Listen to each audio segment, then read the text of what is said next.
I'm going to tell you something right now, and I want you to pay attention to what happens in your body when you hear it. You were not randomly placed on this earth.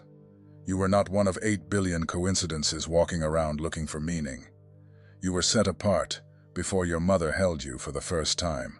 And somewhere deep in you, in a place you've never been able to name, you already know that. You've known it since you were a child. You've tried to bury it. You've tried to be normal. You've tried to fit in. And every time you thought you had finally blended in, something inside you would rise up and say, "No, this is not your life. You were made for something else." If that sentence just landed somewhere sharp in your chest, don't move. Don't scroll. What you're about to hear is not a theory. It's not a list of personality traits. It's a diagnosis. 9 specific signs that only appear in a certain kind of soul. A soul that was separated from the rest of humanity before the body it lives in was ever formed. And by the time I'm finished, you are going to know without a single doubt whether you are one of them. Take a breath. Let's begin. The first sign is a strange sense of familiarity that follows you everywhere. You walk into a house you've never been in before, and your feet know which room to go to. You meet a stranger at a gas station, and you feel like you've known them for 100 years. You sit down in a chapel in a foreign country, and before the first word is spoken, your eyes fill with tears because your spirit recognizes the place. The world calls this déjà vu, shrugs it off, makes a joke about it. But I'm here to tell you that what you've been experiencing is not a glitch in your brain. It is a remembrance, a spiritual remembrance. A recognition from a part of you that existed before your body. Did a part of you that was with the Father before he ever sent you down here with an assignment. Think about what the Lord said to Jeremiah. "Before I formed you in the womb, I knew you." Before. Not after. Not during. Before. That means there was a version of your soul that existed in the presence of God before your first breath in this world. And when that soul comes into this earth with a purpose, it carries echoes of what it already witnessed. That's why certain places feel like home before you've unpacked a single bag. That's why certain faces make your chest warm before you know their name. Your spirit is not confused. Your spirit is remembering. And most people, the ones who were not separated, they don't feel this. Their lives are built inside one narrow room, and they have no sense of anything outside of it. But you've been catching glimpses your whole life. Glimpses of something older than you. Glimpses of a knowing that shouldn't make sense, and somehow always does. Hold on to that. It's sign number 1, and it's only the beginning. The second sign is the deepest kind of loneliness, the kind that shows up in the middle of a crowded room. You can be at Thanksgiving dinner with every person who loves you sitting at the same table. Food on the plates, laughter in the air, and you're smiling. You're passing the potatoes. You're asking your uncle about his truck. And underneath all of that, there is a weight in your chest that no one can see. And a voice that keeps repeating, "I don't belong here. I love these people, but I don't belong here."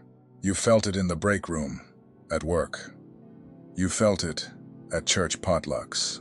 You felt it at weddings where everyone on the dance floor seemed to be living in a different country than the one you were standing in.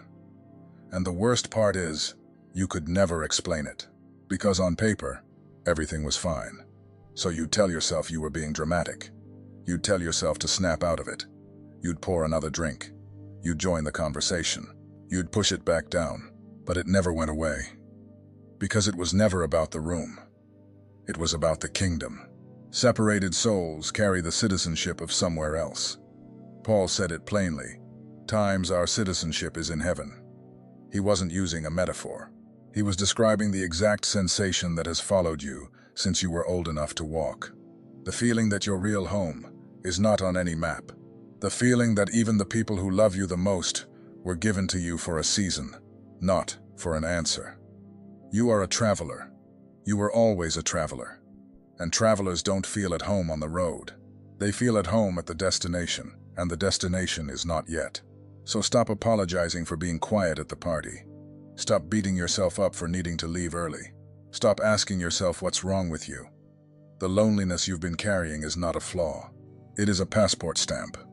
It is proof of where you really come from.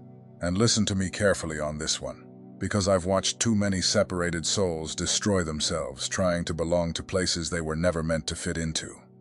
You'll date the wrong people trying to silence that ache. You'll keep the wrong friendships trying to feel normal. You'll stay in jobs and groups, and even churches that are slowly draining you, because you'd rather feel empty in a room full of people than feel alone with the calling God put on you. I've been there, and I'm telling you it doesn't work.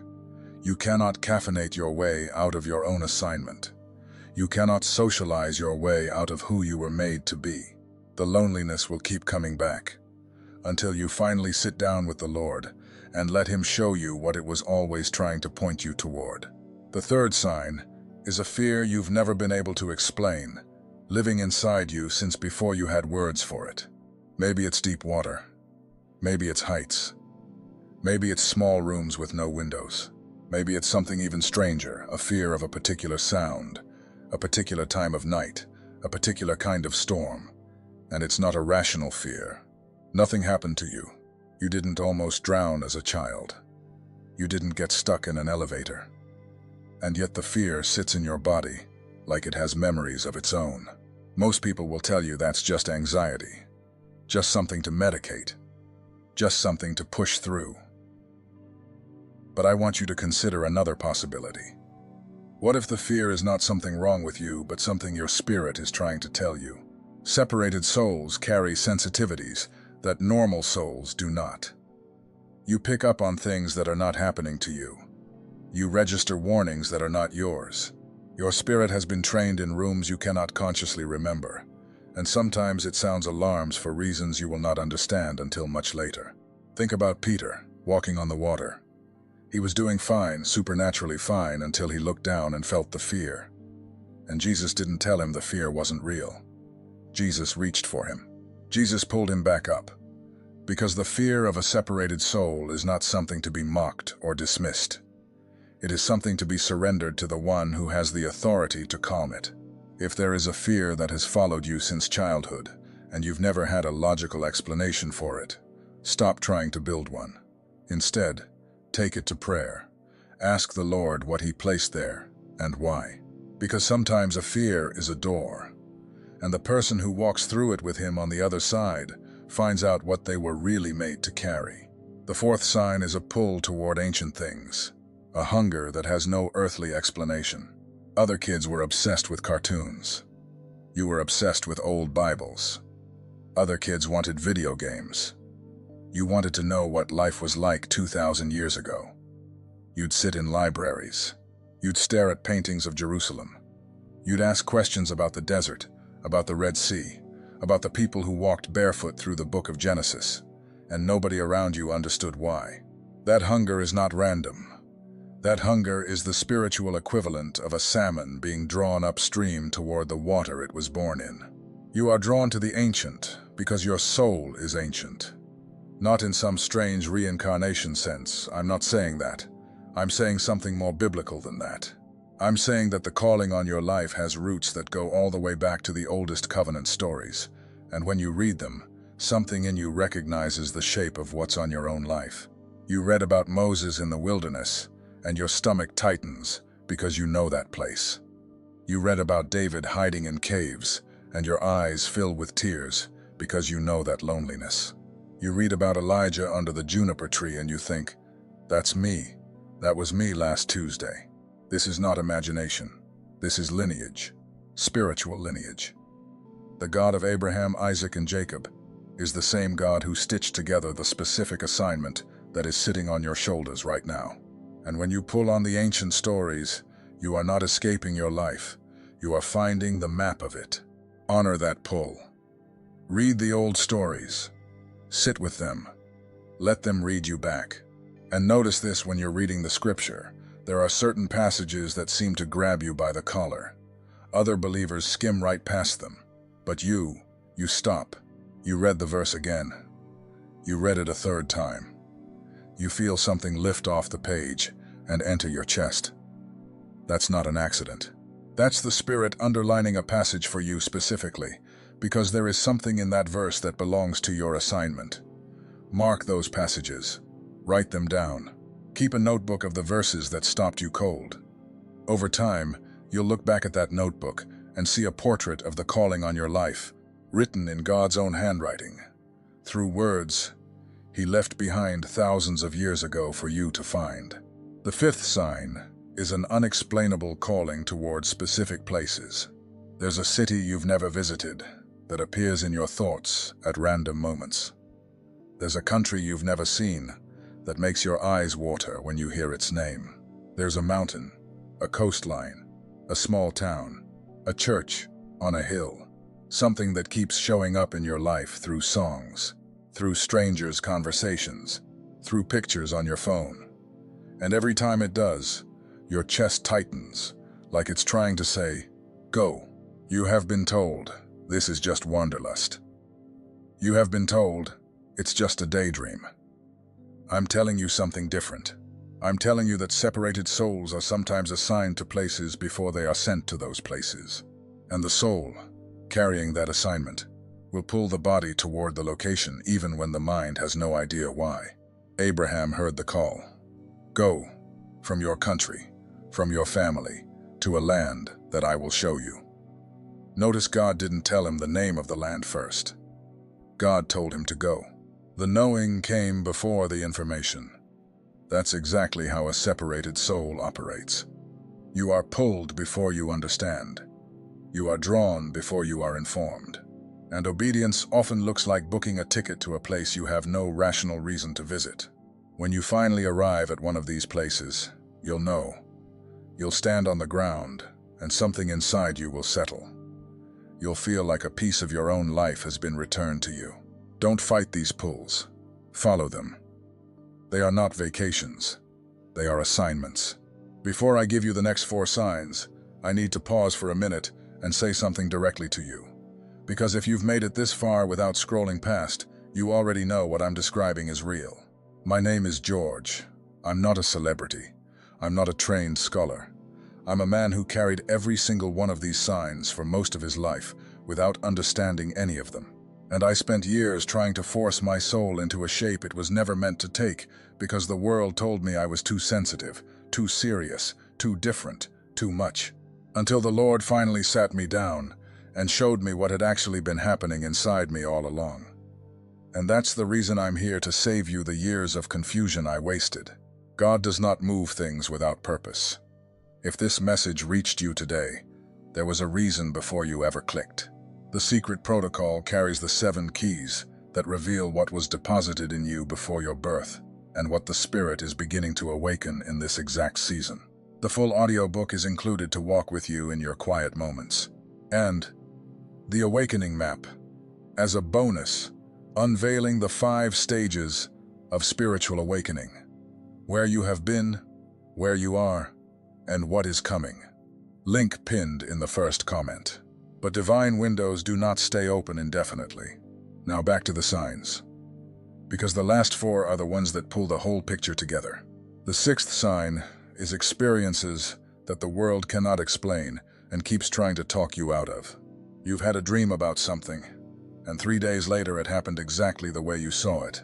You've thought about a person you hadn't spoken to in 5 years, and an hour later your phone rang and it was them. You felt a strong, unshakable pull not to get in a certain car, not to go down a certain road, not to trust a certain person, and later you found out why. You've told a few of these stories to people you trusted, and you watched their eyes glaze over. You watched them change the subject. You watched them shrug and say, "That's just a coincidence." And you learned, slowly, to stop telling the stories. You learned to keep the supernatural to yourself. You learned to doubt your own experiences because nobody around you could validate them. But here's what the world has forgotten. The Bible is not a book full of things that used to happen. The Bible is a book full of things that still happen, inside the people God has set apart. Daniel interpreted dreams. Joseph was warned in sleep to protect the Christ child. Ananias heard the Lord's voice give him a specific address. Times, go to the street called Straight Times, and he went, and found Paul waiting. These were not superpowers. They were the normal operating system of souls who had been called. Your experiences are not coincidences. They are confirmations. And every time you ignored one, every time you let someone talk you out of one, every time you swallowed the voice inside you that said, "Times, this is real." Times you were silencing the very part of you that was trying to carry you home. Start listening again. Start writing them down. Start honoring what you've been given. The seventh sign is a strange interference between you and the physical world around you. Light bulbs flicker when you walk under them. Watches stop working when you wear them too long. Streetlights go dark as you drive by, and then back on after you've passed. Your phone drops calls during the most emotional moments of your life, as if something is trying to interrupt you. Electronics around you fail at rates that make your family joke about it. Times don't let her touch it. It'll stop working. You've laughed it off for years. You've assumed you were just unlucky. But let me tell you what is actually happening. Your spirit carries a weight, and when a soul has been set apart and is beginning to wake up to its assignment, that weight gets heavier. It gets denser. And sometimes, when the spirit is stirred, when something important is happening in your heart, when conviction is rising, when the Lord is about to move, that density interacts with the physical world in ways that most people never experience. Think about what happened in the book of Acts when the Spirit of the Lord fell. The room shook. The place was physically shaken. That wasn't poetic language. That was a real room, with real walls trembling because of what was happening in the spirit. The physical realm and the spiritual realm are not as separated as people pretend, and a soul carrying a strong calling will often cause ripples in the world around it, especially in the small, electrical, easy-to-interrupt things.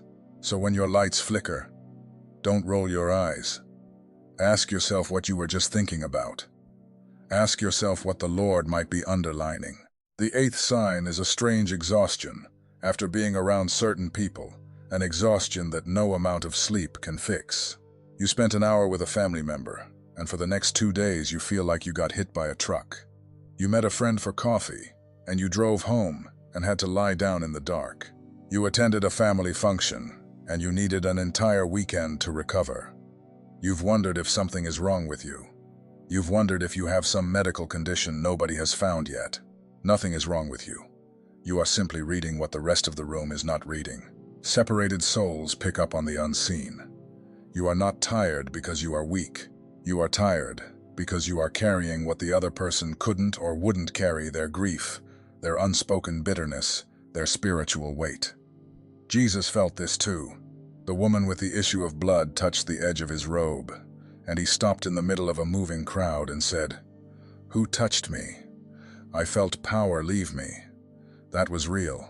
That was an actual energetic transaction happening between a separated soul and a person in need. You have been having those transactions your whole life without knowing what they were.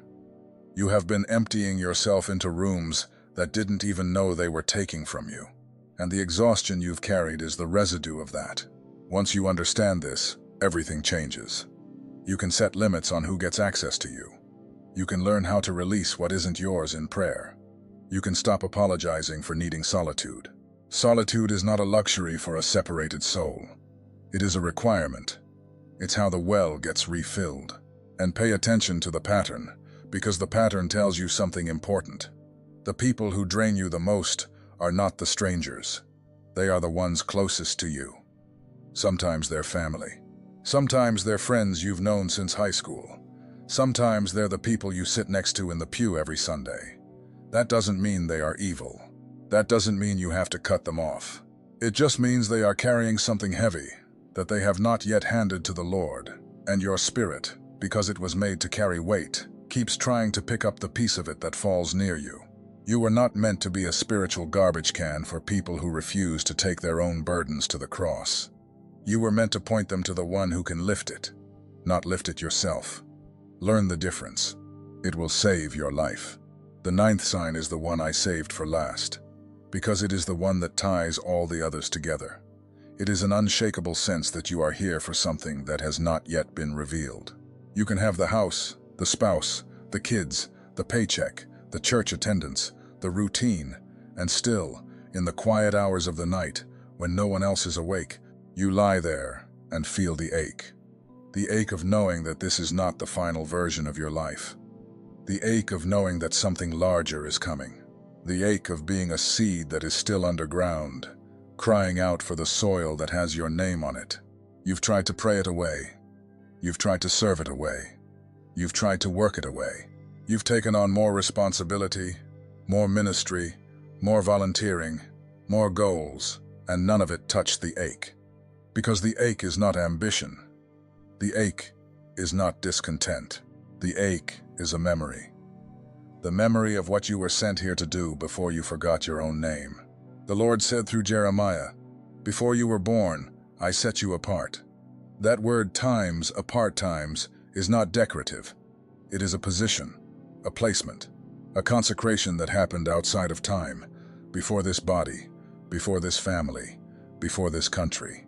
A specific number of souls were marked in that moment, sent down into the world with a specific assignment coded into their very marrow. And every one of those souls carries, for their entire life, a homesickness for the calling they haven't yet met. You are one of those souls.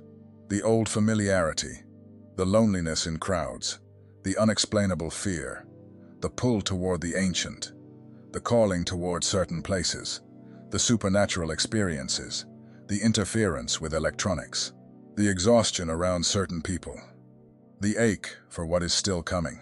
9 signs, 1 soul, 1 calling. 1 person watching this video right now who is, for the first time in their life, seeing their whole biography in one place.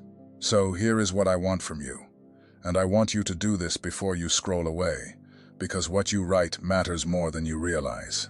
Go to the comment section, not later, right now, and tell me out of the 9 signs which one made you stop breathing for a second. Which one made your eyes water? Which one made you say, "He is describing my entire life, and I have never told anyone about this"? Write the number. Write the memory that came up while I was describing it. Write what you were doing the first time you felt it. Don't write something polite. Don't write something short. Write the truth, even if your hands shake while you type it. Because the moment you name the thing begins to answer. The moment you speak it out, the spirit who has been waiting for you begins to move. And I read those comments. I pray over them. You are not writing into empty air. You were separated before you were born. You were sent here for a specific reason, and the reason is closer than it has ever been. Everything in your life up to this moment, every betrayal, every strange dream, every lonely Friday night, every time you felt like a stranger in your own family, all of it was preparation. None of it was wasted. The Father does not waste pain on separated souls. He sharpens them with it. And the person you have become through all of that sharpening is exactly the person He has been waiting to release into the assignment He prepared for you before the world began. I'll see you in the next one. But the person watching it will not be the same person who started this video, because something shifted in you tonight. And you know it.